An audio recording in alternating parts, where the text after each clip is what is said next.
Begin tonight with new video obtained by 3 News today, revealing that court staff, prosecutors, and defense attorneys were aware video and audio recordings were being made in the 214th District Courtroom for what may have been an entire year. Yeah, up until this latest revelation, it was believed the recording of jury deliberation was limited to a couple of trials. Now, with the release of this video from one of the defense attorneys involved in the complaint against Judge Inna Klein, the broader issue of jury privacy is being questioned.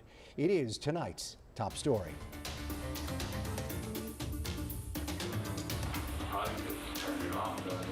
This is video taken from a camera just above the judge's bench.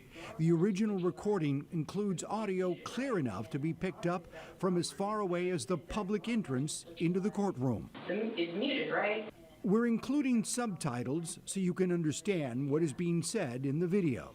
Defense attorney Terry Shamsi obtained the entire batch of audible recordings relevant to a different case he was involved with. That portion of the recording is now in evidence as part of the State Commission on Judicial Conduct's investigation into Judge Klein's courtroom. However, there is one segment in the video that Shamsi allowed 3 News to use, which he says reveals the court was aware jurors were being recorded long before the issue came to light. I got a court order that allowed me to go into the hard drive to obtain some evidence that would substantiate my position as to why she should be removed from my cases. This is the portion of the video where 2 defense attorneys and the court bailiff discuss the timeline of the court recordings. We have captioned what is being said. I knew that was going to come up. It was brought up last year. Was it? Yeah. I mean, it's already recorded. Yeah. So technically, once the kids open, we go back in. We knew that was going to be a problem a year ago. But there's no way to say it. You can turn off the monitor. Well, the monitor, but it still continues recording. If the DVR never stops, we would have to turn off the air. But get over it. Did somebody make a complaint? No.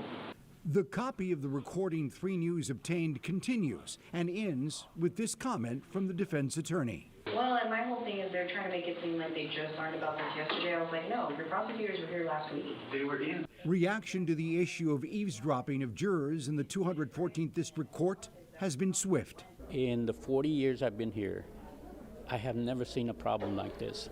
Earlier this week, District Attorney Mark Gonzalez formally asked that Judge Inna Klein recuse herself from all criminal cases in the 214th District Court.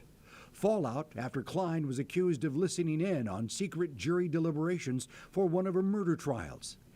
At stake, Nueces County could have to bring in visiting judges to hear its criminal cases at a cost to taxpayers that could reach into the hundreds of thousands of dollars. There are many judges up there that don't have these issues, and so hopefully either they'll take the cases on or until decisions are made. If Judge Klein is recused from her cases, it'll fall on Judge Missy Medere, the 5th Region Judge, to either assign visiting judges to the 214th criminal cases or decide if another district court will take those cases on. Bottom line, taxpayers will foot the bill for the visiting judges or force the 7 other district courts to take on even more cases.